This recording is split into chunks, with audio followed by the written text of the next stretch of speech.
Happy Marble meeting number 5, everybody. How's everybody doing today? Well, it's another great day to be sober. Just like every day is a great day to be sober. And today, we're celebrating, for me, I've lost count, but I'm over 1,000 days sober now, which is great. And if it's an early day for you of sobriety, or even if you're not sober, I'm here to help you get sober and for you to stay sober. And we're doing it with Stoic philosophy. That's going to contribute to your sobriety. You don't have to only do Stoic philosophy as a way to help you get sober, of course. There are plenty of other books out there, and there's plenty of Alcoholics Anonymous meetings, which I always promote and encourage you to go to. But Stoic philosophy is a great, addition to what you need to get sober and to stay sober. And the Stoics, they studied 2,000 years ago. They were studying this stuff and coming up with their ideas more than 2,000 years ago now. And they were onto something. And what they realized is that there's good things and there's bad things in life. And they had to figure out what those things are. Because some people see something as good and other people might see that exact same thing as bad. So how do you determine what's good or bad? So they would create standards to determine what's good and bad. And in general, we think that human nature and being a human means improving yourself over time. And it means thinking through the things that you do. Because what separates us from animals is our brain. And there are animals that can run better than us. There are animals that can swim better than us. There are animals that can sing better than us, like the birds. Animals can fly and we can't do that. So what separates humans from animals is our ability to think, our brains. And we can reason through everything. And what that empowers us to do is to make right choices. Because animals, they can barely make choices. They don't even really have much free will. If you put a piece of meat in front of a dog, it's not going to think about whether to eat that meat or not. It's just going to go after the meat. And humans can be like that with drugs. If you're an alcoholic and there's a shot of whiskey in front of you, you're not really going to think it through. You're just going to grab that whiskey and drink. But Stoicism empowers you to think it through. It says, hold on, buddy. You need to stop yourself, pause, and think through what you're about to do. And what do you think about? You think about, well, how long have I been sober? Am I even able to think clearly right now? Because if you already had 2 or 3 shots, then it might be too late. That alcohol, it's already caused you to lose your inhibitions. You're not really able to think clearly anymore because you're drunk, or you're inebriated, or you're in the early stages of that. You can't expect yourself to make correct choices if you're already drunk, if you're already drinking. But assuming it's your first shot, you need to think, what would my family say right now if they knew I was about to take a drink? Am I going to be able to have just one? Or am I going to have 2, 3, 4, and not be able to stop myself? What happened the last time I thought I would have just one drink? Did I truly have just one shot? These are the types of thoughts you need to have in order to be a good human being that's in line with human nature. Because it's our nature to reason. We shouldn't have even been called human beings. We should have been called human thinkers. But we are being animals that can reason. And that's what Stoicism's all about. It's about learning how to think clearly, making the right choices, and being a good human being. A good human. Having virtue. Is it virtuous to let yourself go and drink and do drugs? No, that's not virtuous. Temperance is virtue. Temperance means having the ability to moderate yourself. It means not going too far. It means if you have a donut, you stop at one. That's temperance. Prudence is another good word. Prudence means having the ability to govern yourself and to discipline yourself. It means if you had 2 donuts instead of 1, the next time you don't even have 1. You discipline yourself. Prudence is an amazing virtue to have. This ability to control yourself and make sure that you don't go overboard. Now with drugs and alcohol, don't even have 1. It is so much better to be fully sober.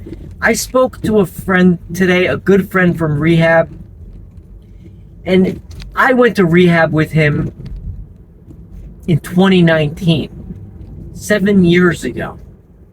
And when you meet friends in rehab, you stay friends for life. And he told me that even recently, he was still taking Klonopin to help himself sleep, and it was prescribed to him, and he would have drinks just to have, just to relax every now and then. But finally, for the first time, after 7 years of me and him knowing him, he's gone fully sober.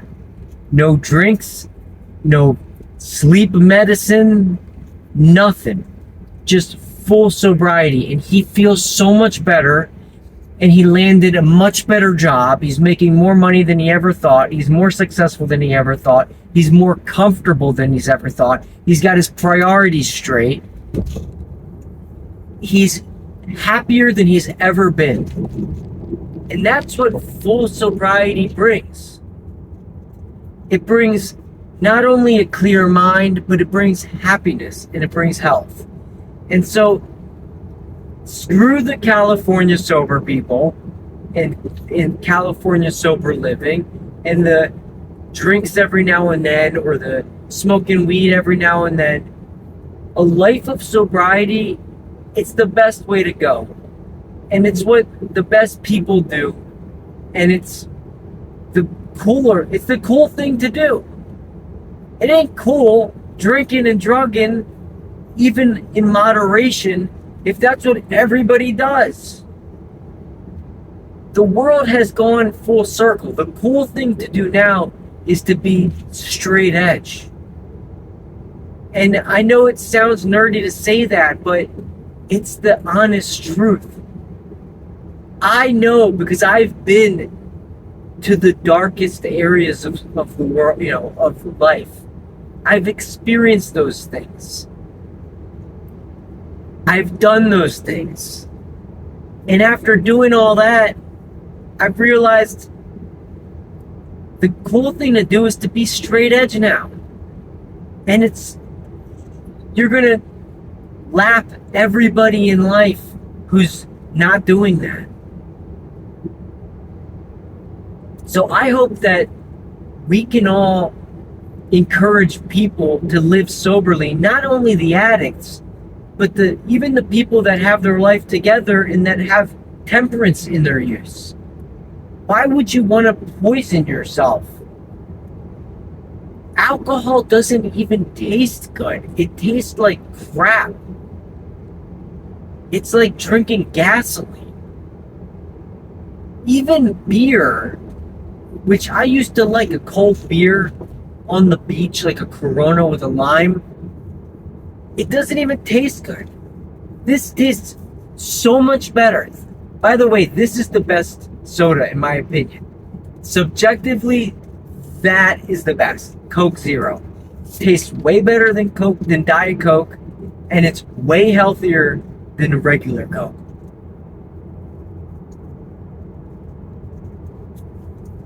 Cheers to sobriety. I wanted to bring something up today. I was running because I'm a runner and I encourage physical exercise, physical activity to replace addictive behaviors. Running, jogging, anything, rowing, hiking, get outside, go outdoors. Do anything like that. Generally, the Stoics believed that walking and running was very good for the mind because you get to, first of all, you're breathing deep and in rhythm with your body's movements. And I got a merge here. And you're able to be in your thoughts. You know, you can come up with good ideas. You can think through your problems. You can really settle things. Now, don't overthink thoughts that are useless, because that's another thing we say to get rid of in Stoicism is useless thoughts. You want to have thoughts that are productive, but have a lot of productive thoughts as you're doing these things. So as I was running today, I was having some thoughts, and most of them were productive. I listened through the first 4 Marble Program podcasts that are videos on YouTube, but that are also, I put them on Spotify. Those are the good ones. You know, not that these Marble meetings aren't great. And I'm sorry for the sound. I'm driving on a road that's been the top layer's been removed so that they can add new asphalt on. This is just one of those things in life. There's nothing I can do about it. So I apologize. But I was thinking through during my run how I'm always saying drugs and alcohol. Drugs and alcohol. And, alcohol is a drug. I don't like saying drugs and alcohol because they're all drugs. It's substances that we put into our body that manipulate our neurotransmitters in such a way as to make us feel or think differently. Both feel and think differently. The feeling is nice initially, long term it's bad, and the thinking generally is worse. So I should stop saying drugs and alcohol. I think moving forward, I'm just going to say drugs. Because alcohol is a drug. And I'm tired of saying drugs and alcohol. So in the future, when I say drugs, I mean alcohol too. Does that make sense? Leave a comment if that makes sense. And I know that there's going to be very few people watching this video, but maybe one day in the future people will go back to watch this. And if you're one of those people, comment. Because I want to know more about what you guys want me to talk about and how to apply Stoicism to those things. So today is another great day of sobriety, as will be tomorrow. And start preparing yourself today for tomorrow, so that if anything comes down the line that you can think of that might have you fall off the right path of sobriety, you can prepare for that now. Preparation of future things and how to handle those things is one of the 4 functions of the mind. Because the mind, its functions are to decide what we're thinking about, to decide what we believe and what we don't believe, to decide what we desire and what we turn away from, and the 4th is is to determine what the future holds and how to handle that. Drugs and alcohol affect all four of those things. It affects what we think about, it affects what we believe and what we don't believe. It makes us think about drugs all the time. It makes us think that we believe that these things aren't as bad for us as they really are, and that sobriety maybe isn't as good for us as it really is. It makes us believe all sorts of things. If your parents tell you that you shouldn't be using, it makes you think your parents are bad for you. If your, friends invite you over to use, it makes you think that they're good for you. It gets you all twisted about what you believe and what you don't believe. And the same goes with desires. It makes you desire whatever leads you back to your drugs, and it makes you turn away from the things that tell you that you're not doing well with that that's not a good thing for you. It makes you turn away from your friends that tell you you shouldn't be using. Man, I'm so sorry about the sound today. If I had known that I was going to be driving through construction, I wouldn't have even started the meeting right now. But it is what it is. And finally, drugs, they make you not really realize what the future holds very accurately. It clouds your judgment. It doesn't make you think about what you're losing in life from using and what you could gain from becoming sober. So, it's not good. They're not good. Very bad. Think to yourself, how are you going to have a productive day today? And what are you going to do that's going to make you proud to do what you did? Proud to have done what you did. Because that's another Stoic tool and how to determine if something's good or bad. It's, are you proud to do that? Are you proud to, if you go out and drink? No, you're not going to be proud about it. Not the next day, maybe while you're doing it, but that's because your judgment's clouded. So, I hope that you all have a productive day and do things that you're proud of doing. And I wish you all a wonderful sobriety and future of sobriety. I love you all. And next time, hopefully the sound will be better. So I'm sorry again for that. Peace out.